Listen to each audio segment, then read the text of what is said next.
మార్చి 16 నుంచి ఏప్రిల్ 1వ తేదీ వరకు జరిగే 10వ తరగతి పబ్లిక్ పరీక్షలకు తూర్పుగోదావరి జిల్లాలో విస్తృత ఏర్పాట్లు చేసినట్లు డిఆర్ఓ టి సీతారామమూర్తి తెలిపారు.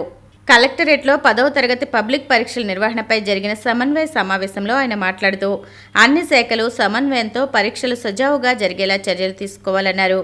పరీక్షా కేంద్రాల వద్ద తాగునీరు, విద్యుత్, శానిటేషన్, భద్రతా ఏర్పాట్లు పక్కాగా ఉండాలని సూచించారు. ప్రశ్నాపత్రాల రవాణా, భద్రపరిచే విధానం పట్ల ప్రత్యేక జాగ్రత్తలు తీసుకోవాలని, ఎటువంటి అవాంఛనీయ ఘటనలు జరగకుండా పోలీస్ శాఖ సహకారం తీసుకోవాలని ఆదేశించారు. అలాగే వైద్య శాఖ ద్వారా అత్యవసర వైద్య సదుపాయాలు సిద్ధంగా ఉంచాలని సూచించారు. ప్రతిరోజు పరీక్ష ఉదయం 9:30 నుండి మధ్యాహ్నం 12:45 వరకు జరుగుతాయన్నారు. ఈ పరీక్షలకు మొత్తం 24,538 మంది అభ్యర్థులు నమోదయ్యారని, అందులో రెగ్యులర్ విభాగంలో 13,322 మంది, ప్రైవేటు విభాగంలో 11,216 మంది హాజరవుతారని వివరించారు. జిల్లా పాఠశాల విద్యాశాఖాధికారి కె వాసుదేవరావు, సంబంధిత శాఖల అధికారులు పాల్గొన్నారు.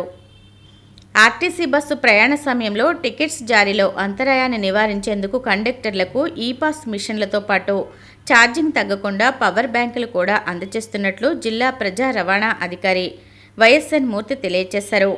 పవర్ బ్యాంకుల పంపిణీ కార్యక్రమంలో పాల్గొన్న ఆయన మాట్లాడుతూ రాష్ట్ర ప్రభుత్వ ప్రవేశం పెట్టిన శ్రీశక్తి పథకం విజయవంతంగా కొనసాగుతోందన్నారు.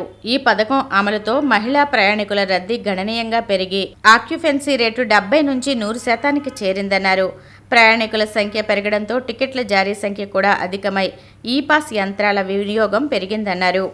ఈ-పాస్ మిషన్లలో ఛార్జింగ్ అయిపోతుందనే భయంతో కొన్నిసార్లు ముందస్తుగా ఇంటర్నెట్ డేటాను ఆఫ్ చేయడంతో దాని ప్రభావంగా యూపీఐ ద్వారా టికెట్ల జారీకి అంతరాయం కలుగుతోందని మూర్తి వివరించారు. ఈ సమస్యకు శాశ్వత పరిష్కారంగా ఆర్టీసీ కండక్టర్లకు పవర్ బ్యాంకులు అందజేసిందన్నారు. ఒకసారి పూర్తిగా ఛార్జ్ చేసిన పవర్ బ్యాంకు 3 రోజుల వరకు బ్యాకప్ అందించగలదన్నారు. ఆదికవి నన్నయ్య యూనివర్సిటీలో అంతర్ కళాశాలల బెస్ట్ ఫిజిక్స్ మెన్ ఎంపిక పోటీలు జరిగాయి. ఈ పోటీలలో విశ్వవిద్యాలయ అనుబంధ కళాశాలల నుంచి 25 మంది క్రీడాకారులు హాజరయ్యారు. ఆదికవి నన్నయ్య యూనివర్సిటీ బెస్ట్ ఫిజిక్స్ పోటీలు 60-65, 70-75, 80-85, 90-90+ కేజీల కేటగిరీలలో నిర్వహించారు. ఉత్తమ ప్రతిభ కనబరిచిన విజేతలకు వీసీ ఆచార్య ఎస్ ప్రసన్నశ్రీ పథకాలను అందించి అభినందించారు. మిస్టర్ ఆదికవి నన్నయ్య యూనివర్సిటీ 2025-26 ట్రోఫీని Bhimavaram doctor CSN degree and PG కళాశాల విద్యార్థి పాండురంగ వరప్రసాద్ కైవసం చేసుకున్నారు. Kakinada PR government college best physique men team championship కైవసం చేసుకుంది.